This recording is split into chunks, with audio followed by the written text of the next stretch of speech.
Life is too short, just ignore everything and enjoy. Hello everyone, Assalamualaikum. Hope you all are doing well. Welcome to my another vlog.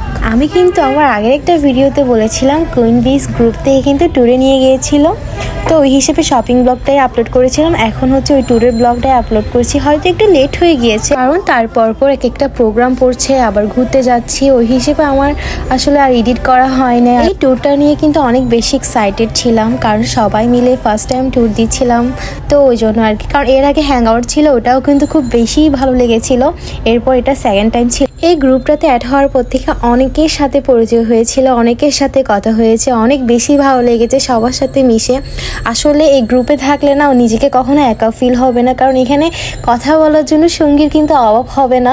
সবাই কিন্তু সঙ্গ দিবে, পাশে থাকবে, কখন কি হয়েছে না হয়েছে, খারাপ ভালো সব কিছুই জিজ্ঞেস করে। এই গ্রুপটাতে আমি অনেক আগে থেকে অ্যাড ছিলাম, বাট অত বেশি অ্যাক্টিভ ছিলাম না, কিন্তু এখন অনেকটা বেশি অ্যাক্টিভ হয়েছি। সবার সাথে কথা বলছি, আড্ডা দিয়ে মজা করি, অনেক বেশি ভালো লাগে। আর এই ট্যুরে যাওয়ার প্ল্যানটা করেছিল মিম আর হিমু ভাইয়া, ওদেরকে অনেক অনেক বেশি থ্যাঙ্কস। কারণ অনেক কষ্ট, মানে এগুলো অনেক কষ্ট হয়ে যায় সব কিছু হ্যান্ডেল করতে আর কি, সবাইকে দেখে শুনে রাখতে, আবার সবাই কি এসেছে কি আসেনি এটা দেখতে। তো অনেক বেশি থ্যাংক ইউ ওকে। ওর এই গ্রুপটার জন্যই কিন্তু সবার সাথে পরিচয় হতে পেরেছি, সবার সাথে মিশতে পেরেছি। আর একটা জিনিস শিখেছি বা বুঝতে পেরেছি যে আসলে লাইফে কারোর জন্য কোনো কিছুই থেমে থাকে না। জীবন তখনই সুন্দর যখন সেটা উপভোগ করা যায়। সুখ দুঃখ সবকিছু কিন্তু সবার জীবনেই থাকে, তাই একটু সময় বের করে সবার সাথে মিশতে পারলে কিন্তু সব কিছুই অন্যরকম হয়। আমরা কিন্তু খুব আর্লি বের হয়েছিলাম, তারপর বাসে রওনা দিয়েছিলাম প্রায় 7টা-8টার দিকে।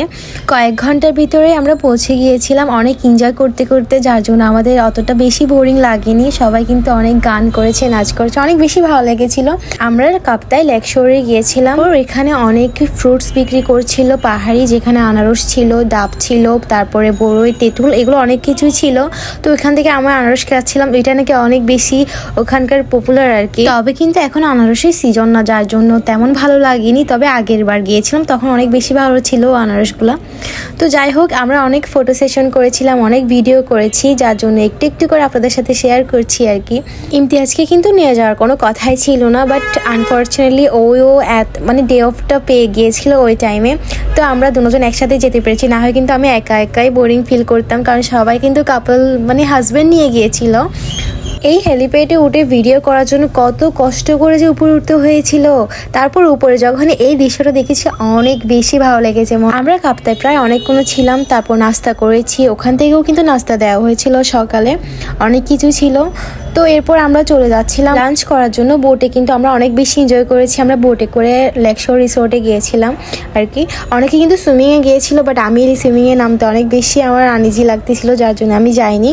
তারপর এই ছিল আমাদের লাঞ্চের আইটেম, যে এই খাবারটা না অনেক বেশি মজা ছিল, আর চিকেনটা আমার অনেক বেশি ভালো লেগেছে। সবাই লাঞ্চ করছিল, আর লাঞ্চ করতে করতে অনেক বেশি সন্ধ্যা হয়ে গিয়েছিল, ওই যে বলেছিলাম না লেট হয়ে গেছে।